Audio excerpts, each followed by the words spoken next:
আসসালামু আলাইকুম, সবাই কেমন আছো?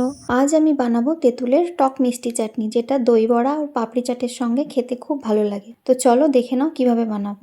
প্রথমে তেঁতুলটাকে আমরা 3-4 ঘন্টার মতো গরম জলে ভিজিয়ে রেখে দেব।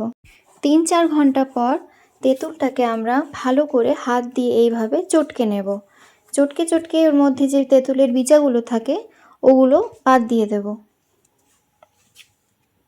ভালোভাবে চটকানোর পরে আমরা তেঁতুলটাকে একটা ছাঁকনিতে ঢেলে ভালো করে তেঁতুলটাকে ছেঁকে নেব, যাতে তেঁতুলের মধ্যে কোনো রকম বীজা বা আঁতি না থাকে।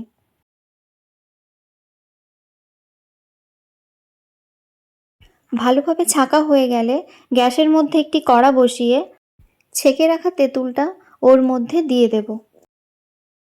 তারপর গ্যাসটাকে মিডিয়াম আঁচে রেখে আমরা ভালো করে তেঁতুলটাকে নাড়াতে থাকব, যাতে নিচে লেগে না যায়।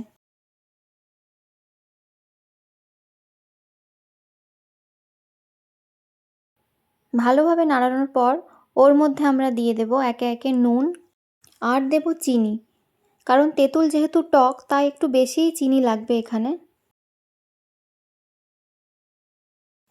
তারপর আমরা তেঁতুলটাকে নাড়াতেই থাকবো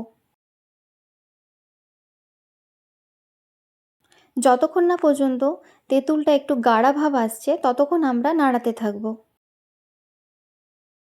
তো দেখো মোটামুটি আমাদের গাঢ়া ভাব চলে এসেছে। এরপর আমরা ওর মধ্যে দিয়ে দেব ভাজা মশলা।